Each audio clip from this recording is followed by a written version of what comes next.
الحمدللہ وکفا وسلام علی عبادہ الذین اصطفیٰ اما بعد فاعوذ باللہ من الشیطان الرجیم بسم اللہ الرحمن الرحیم۔ معزز سامعین، 6 مارچ بروز بدھ 2024 بعد نماز فجر کا یہ درس قرآن انشاءاللہ آج ہم آغاز کر رہے ہیں سورۃ الشعراء کا۔ کہہ دو الحمدللہ۔ یہ اللہ تعالیٰ کا فضل ہے، اللہ تعالیٰ کی مدد ہے اور اللہ تعالیٰ کا بہت سارا احسان ہے۔ اور آج صرف تعارف ہوگا سورت کا اور خلاصہ بیان کیا جائے گا، کل سے باقاعدہ تفسیر شروع ہو جائے گی انشاءاللہ۔ سب سے پہلے تو یہ سمجھیں کہ اس کا نام سورۃ الشعراء ہے اور اس لفظ کا ذکر قرآن مجید کی اس آیت میں ہے، وَالشُّعَرَاءُ يَتَّبِعُهُمُ الْغَاوُونَ، اور شعراء کی پیروی وہ لوگ کرتے ہیں جو گمراہ ہیں۔ یہ ان شاعروں کی بات ہو رہی ہے جن کا قرآن و حدیث سے کوئی تعلق نہیں ہے۔ اس صورت میں مکہ کے ان کفار کا رد فرمایا جو نبی کریم صلی اللہ علیہ وآلہ وسلم کو شاعر کہتے تھے۔ الشعراء کا لفظ قرآن مجید میں صرف ایک بار آیا ہے، وہ بھی اسی صورت میں، الشعراء کا، یہ نوٹ رکھیں۔ اس صورت کا ایک نام طاسیم میم بھی ہے لیکن زیادہ مشہور الشعراء ہے، اور احادیث اور آثار میں ان دونوں ناموں کا ذکر ملتا ہے۔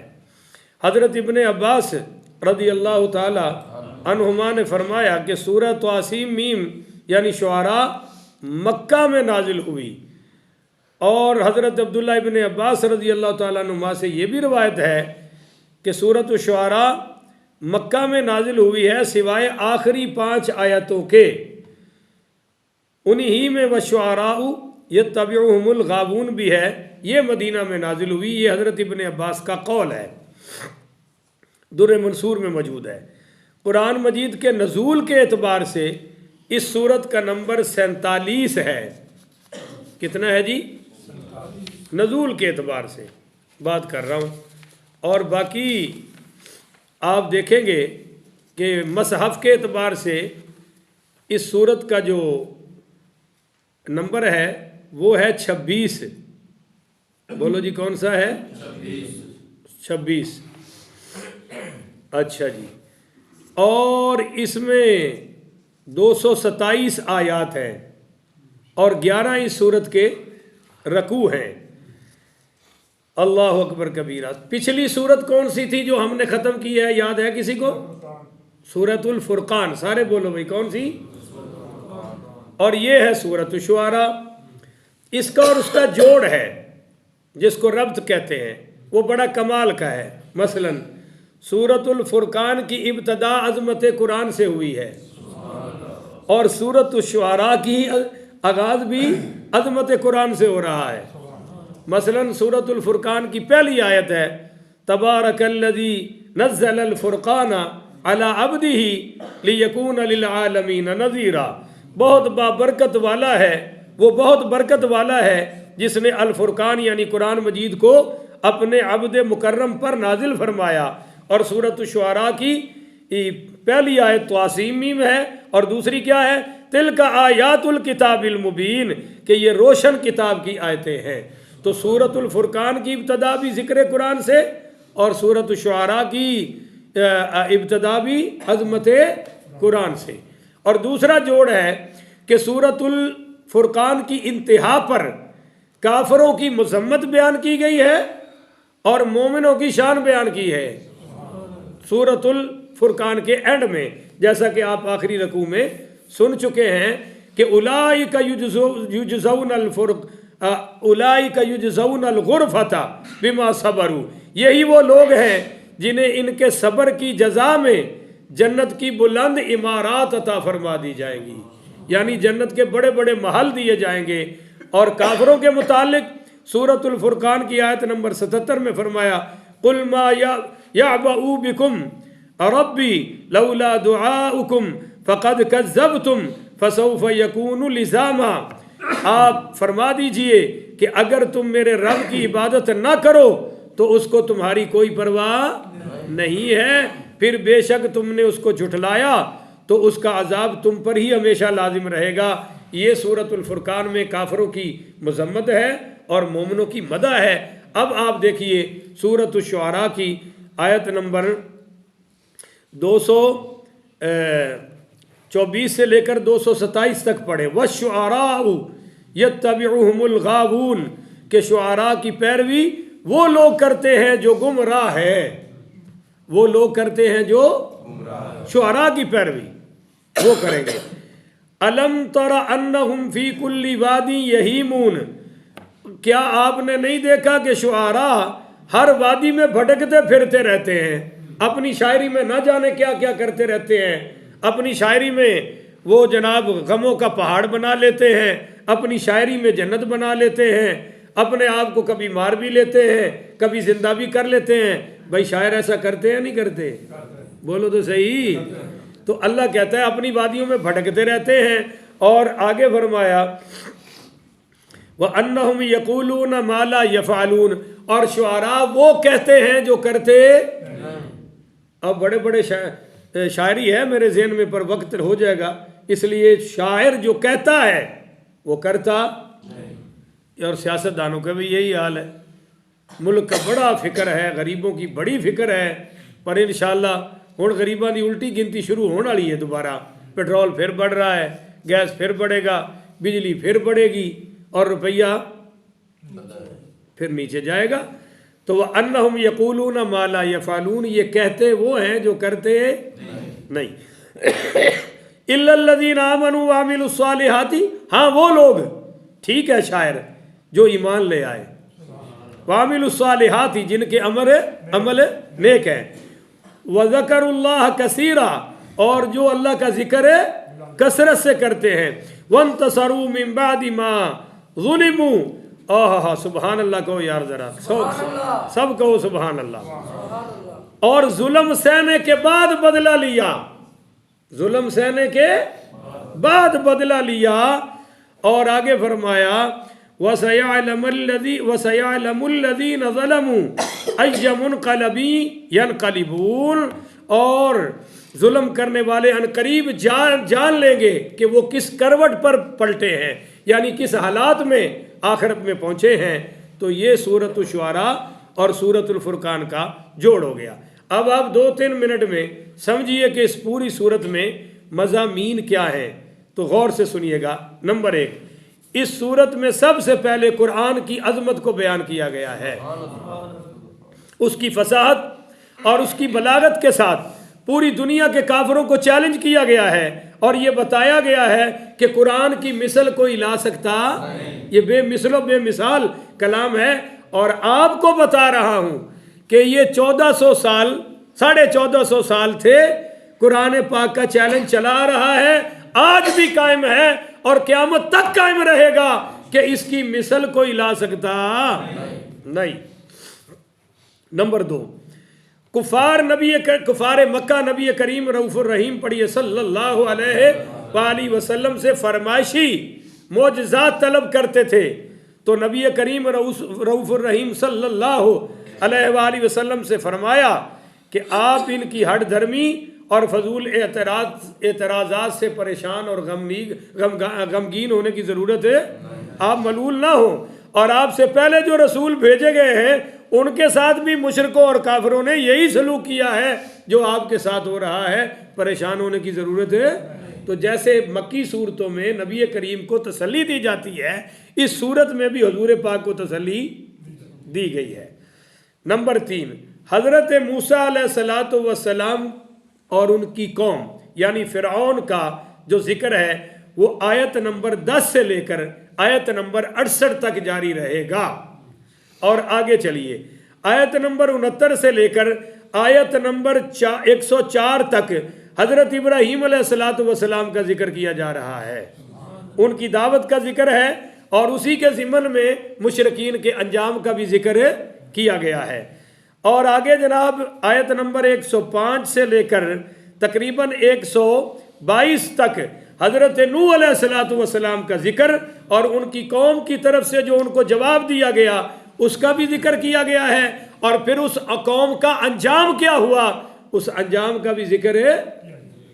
کچھ بول پیا کرو بادشاہ، تسی تین بیٹھے ہو جی فاتحہ پڑھن آئے ہو.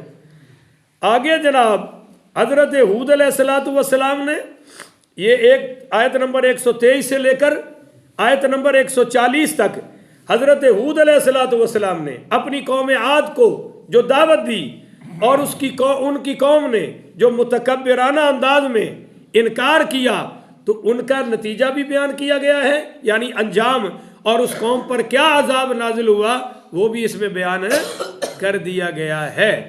آگے آیت نمبر 141 سے لے کر 159 تک اس صورت میں حضرت صالح علیہ السلام اور ان کی دعوت اور ان کی قوم سمود کا جواب اور ان کے انجام کا ذکر کیا گیا ہے. آگے پھر آیت نمبر 160 سے لے کر 175 تک حضرت لوط علیہ السلام اور ان کی دعوت کا ذکر ہے اور ان کی قوم نے جو ان کو جواب دیا اس کا ذکر ہے اور پھر ان کا کیا انجام ہوا اس کا بھی ذکر ہے. آگے آیت نمبر 176 سے لے کر 191 تک سیدنا شعیب علیہ السلام کی دعوت کا ذکر کیا گیا ہے. کہو نا سبحان اللہ. آپ ایتھے ہی بیٹھے ہیں، میں تواڈی ملاقات نبی نال کروا رہے ہیں، روحانی ملاقات ہو رہی ہے نا، تو خوش ہو کے بیٹھنا چاہیے بھائی. حضرت لوط علیہ السلام کی 172 سے لے 191 تک شعیب علیہ السلام کی دعوت اور ان کی قوم مدین کا جواب اور پھر ان کے انجام کا ذکر کیا گیا ہے. آگے آیت نمبر 194 سے لے کر آیت نمبر 227 تک ان مقاصد کا ذکر فرمایا گیا ہے جن کے لیے بطور تمہید ان سارے نبیوں کا ذکر کیا گیا ہے کہ ان نبیوں کے ذکر کرنے کا مقصد کیا ہے وہ آگے ذکر کیا گیا ہے. یہ میں نے آپ کو آیات کی صورت میں سارا خلاصہ بیان کر دیا گیا ہے اور اس میں چوتھا مضمون یہ بیان فرمایا گیا ہے کہ اے میرے محبوب صلی اللہ علیہ وآلہ وسلم تم پچھلی قوموں کی طرح نبی کریم اے مشرکین مکہ، حضور صلی اللہ علیہ وسلم کو تسلی دی جا رہی ہے کہ میرے نبی آپ سمجھ لیں اور آپ کی یہ قوم سمجھ لے کہ تم پچھلی قوموں کی طرح نبی کریم صلی اللہ علیہ وسلم سے کسی نشانی اور معجزے کو طلب کر رہے ہو تو کیا تمہارے لیے قرآن کی صورت میں معجزہ آ نہیں گیا ہے؟ کیا یہ نشانی آ نہیں گئی ہے؟ قرآن اس وقت بھی معجزہ تھا، آج بھی معجزہ ہے اور قیامت تک معجزہ. ہاں ایک بے ایمانوں کا ٹولہ ہے، یہودیوں کی ایک جماعت ہے جن کا قرآن پر ایمان وہ کہتے ہیں کہ یہ قرآن اصلی قرآن نہیں ہے. اب تو وہ سر عام کہنا شروع ہو گئے ہیں. پہلے تو ہم کہتے تھے اور ہمارے مقتدی شک کرتے تھے او جی مولانا صاحب آپ یہ بات کہاں سے لے آئے ہیں. اب کھولو میڈیا، سب کے جیبوں میں موبائل ہیں، ابھی دکھا دیتے ہیں آپ کو کہ وہ قرآن پر وار کر رہے ہیں، قرآن کو بدلا ہوا کہہ رہے ہیں، کہتے ہیں قرآن میں معنوی تعریف بھی ہے، لفظی تعریف بھی ہے اور ان کا یہ بھی عقیدہ ہے کہ اس کے 10 پارے ابھی غائب ہیں، اصل 40 والا ہے اور وہ کہتے ہیں یہ پورا قرآن ہی جعلی ہے. جب تک ہمارا وہ امام جو غار میں چھپا ہوا ہے، امام مہدی جس کو وہ کہتے ہیں، مسلمانوں کا امام مہدی پیدا ہوگا، یاد رکھو فرق ہے، مسلمانوں کا امام مہدی پیدا ہوگا اور 40 سال کی عمر کو پہنچیں گے تو ان کو پہچانا جائے گا اور وہ ہاشمی قریشی ہوگا. مسلمانوں کا امام مہدی کون ہوگا؟ ہاشمی قریشی آل نبی اولاد علی ہوگا اور ان کی ماں کا نام سیدہ آمنہ ہوگا، ان کے والد کا نام سیدہ عبداللہ ہوگا، سیدنا عبداللہ ہوگا اور ان کا اپنا نام محمد ہوگا. مہدی ان کا لقب ہے، وہ پیدا ہوگا اور ان کے ہاں یہ ہے کہ وہ امام غار میں چھپا ہوا ہے مہدی اور اصلی قرآن ان کے پاس ہے.